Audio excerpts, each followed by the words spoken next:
This is Pure Rock, KNAC. All right, Jimmy D'Anda, Mick Sweda, Bulletboys.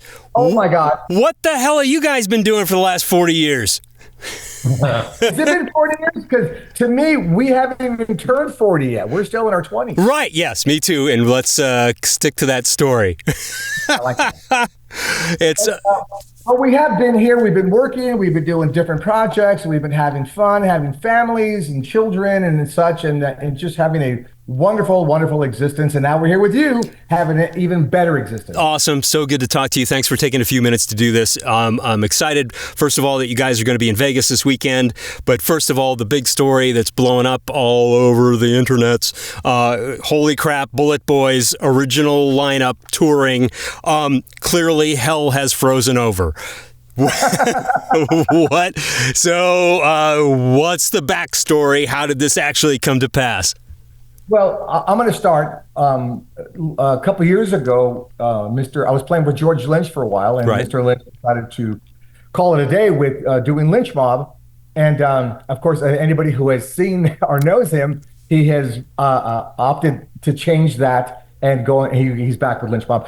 And I was sitting here with my wife. We were talking about, what I'm going to do. I really wasn't keen on jumping into another band and kind of doing nothing against that. I mean, I love working for George and other musicians, and it's great and all, but I wanted to get back to what I was known for. And basically, that came with, okay, there's a very a hard pill to swallow, which is I'm going to have to talk to the guys in Bulletboys. And listen, Gonzo, it is no shock to anyone that bands cannot get along.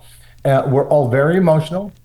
We're all, most of us are recovering from drugs and alcohol. It's easy to point the finger at one person and say that guy's an asshole, and it's really easy. But the truth is this: in order to make any relationship work in life, I don't care where you come from and there's going to be some work involved. And like I said, so that night talking to my wife, Dude, I have 4 ex-wives. So you know what I'm talking about. You're a professional at Right. You're a professional. But I was talking to my wife, and then I looked at her and I said, I'm thinking about going back with Bulletboys or trying to make that happen again. I said, why don't you sleep on it and think about it, is what I told her. And she wasn't, my sentence, like in a bubble, were still there in a cartoon. And she goes, I think that's what you should do, honey. So, that began the process for me in talking with Lonnie. And then, then that led us to, talking to Mick. And, and here we are. Literally, I'm not saying this because, listen, it could all go away tomorrow. But I will say this.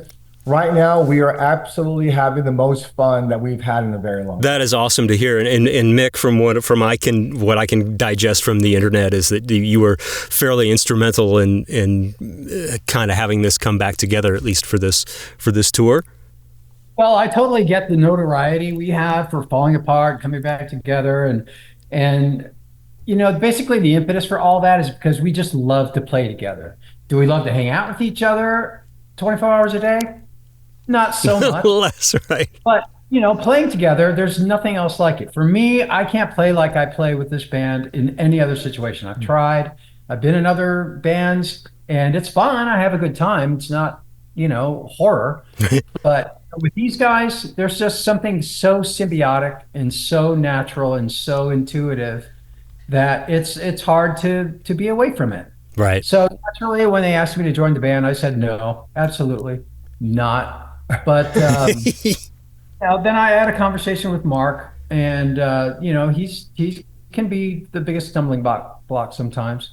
And it was a great conversation. And of course, by the time we get together and play, I don't want to do anything else. That's where the energy is, right? Yeah. It really is. Well, dude, I wish you guys could have pulled this together back around January when we were having our KNAC anniversary party, because that would have been awesome to have you guys there. But I'm glad you're doing it now. Gonzo, we actually were, but the problem, what we were experiencing at the time is it was just kind of a lot of stumbling and picking ourselves up. And because we wanted to do this thing right, we want to make sure that, legally everybody was accounted for and everybody was doing as best as possible moving forward in the business sense. So during that time period, we were a band, but we were still figuring out some of the the terrain, as it were. Right. Yeah. No, totally get it. And I'm just glad you're doing this, and you've got a bunch of dates in our neck of the woods. The first one we need to talk about is Vegas this weekend. That is what? Yeah. That's Friday. This coming up Friday, right? In 2 days. Holy moly! All right. So yeah, Vegas Golden Nugget Showroom. I just said holy moly. Okay. My hip hurts. Obviously, back in the day, you must have played Vegas. Are there any Vegas stories that you would care to share, or are those still classified? You know the rules. Okay, all right. Once you live here, the stays in Vegas just becomes stupid because you live here. So I had to ask. All right, Golden Nugget Showroom. And then we've got some other shows at some other venues that we're very fond of, including Coach House in San Juan Capistrano. That is coming up, when is that? The 17th of July. And then, of course, at the Whiskey on the 31st of July. Looking forward to seeing you at all of these gigs, man. Absolutely. So we're really excited. Most importantly, I will say that one of the things that we've started again, which we haven't done in many, many years, is we're writing songs together. We're working on songs together. And we have a song that what we're hopeful for is that we can pass it along and get it on KNAC.com, and we can start to help promote the future of Bulletboys. And as much as proud as we are of our past, it'd be nice to start playing the new material at some point. Once we have enough to kind of get to you guys, that's something hopefully that you can help us out with. That would be awesome. It's awesome to hear that there might be new Bulletboys music in the pipeline. There is.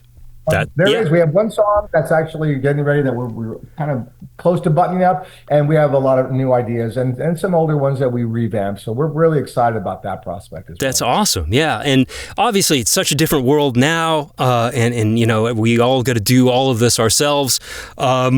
I'm just wondering, but back in the days of major label money and stuff like that, money being the key phrase, I was always curious. I loved the cover of For the Love of Money. It was badass, but whose idea was that? Was that from the label? Where did that? I just took credit for it. Did you hear me? I said thank you. That was your idea?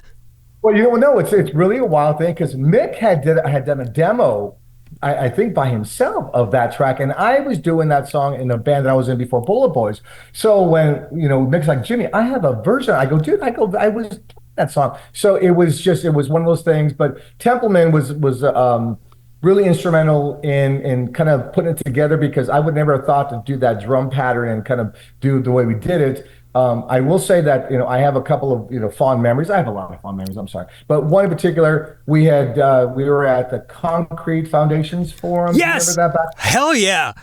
And then I remember standing there, and we had just came into the venue, and we were hanging out, and Lenny Kravitz, I see him coming up, and, it's Lenny. It's like, holy shit, Lenny. And he beelined, and he came right, and he goes, hey, man. And I looked, I was like, holy shit, Lenny. I go, I'm a huge fan. And he goes, that Money Jam, you guys got that right, man. You guys got that right. And I go, oh, thank you. You like it? And he goes, oh, I love that song. So that to me was for, because I grew up in funk, and I knew a lot of that stuff too. So somebody who knows about the funk said that if we had it right, that was a real nice compliment to get from Lenny. Yeah, it almost didn't happen. I was in a room with Ted playing ideas for him on a cassette, and that, Mark didn't even have a vocal on it yet. Mm-hmm. But I knew he'd be just right for that song. So I did the track, had it all gussied up and everything. And it started to come on. And I thought to myself, oh my God, those guys are going to hate me if we end up having to play another cover. So I jump up and I run to the cassette player to try to turn it off. And Ted's like, whoa, whoa, whoa, what is that? Yeah. Whoa, whoa. And we ended up tracking it that day. And it was, seems like it turned out. Holy crap, that's awesome. I'm sorry, I'm an old studio nerd. Where did you record that stuff? 1-on-1 in North Hollywood. Okay.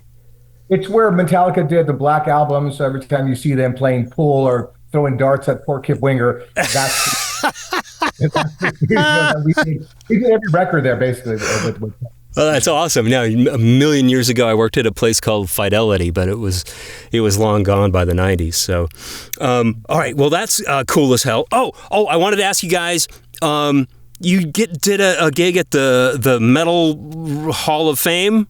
Do I have that right? Well, yeah, I sat in with a couple of cats, and Mark sat in as well. Okay. Bulletboys, which I was kind of hopeful we was going to make it happen. But yeah, I sat in with Carlos Cavazo, and so did Mark, and we did a couple of Quiet Riot songs. Okay, all right, cool. Yeah, because KNAC got inducted, I think the year before last, and I just think back to hearing "Hard as a Rock" for the first time on KNAC. Yeah, driving around. That's the first song I ever heard on the radio. damn, that's awesome. I'm trying to remember. Did you guys start through were you like a local show band? Is that how we connected originally? It was like a contest, I think. People were calling in and voting for songs. Okay, yeah, so it would have been, I'm trying to remember if you guys are on one of the local show albums, and I'm sad to report that I don't remember.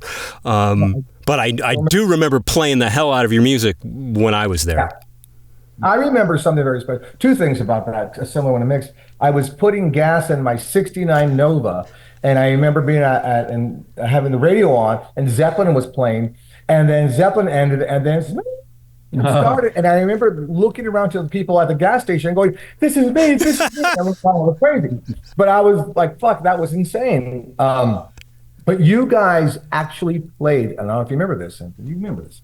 You guys played the record in its entirety, over and over again on a couple of different scenarios. You guys played from the beginning to the end of that record. And we were the local, hometown boys that were doing pretty good at that moment. It was really nice. Well, damn, that's awesome. Yeah, I don't remember that specifically, but it doesn't seem out of character for the radio station. So I was. And we also, real quick, we also hold in honor that when Ozzy played, it was Ozzy. Who was that? It was Ozzy. I think Lynch Mob was on the bill. Alice in Chains was on the bill. It was for one of the anniversaries. It must have been the 5th anniversary. That's what it was. Long Beach Arena. Okay. Yeah. Okay. And then so they were trying to get people to come up and jam after. Okay. Right. Yeah. It just so happened that the entire band, Bulletboys, was backstage. We got up and we played a couple of songs. Now I can literally say, Ozzy opened up for me. So perfect. That's something that we hold very near and dear. That is perfect. That was my last anniversary with the station. I was S-canned shortly after that, and but now it's back in some form, and we're happy that you guys are part of it, and looking forward to seeing you in Vegas and coming up in San Juan Capistrano and at the Whiskey in Hollywood coming up. Thanks you guys for taking the time to hang out a little bit today, man. Thanks, Gonzo. Pure Rock. KNAC.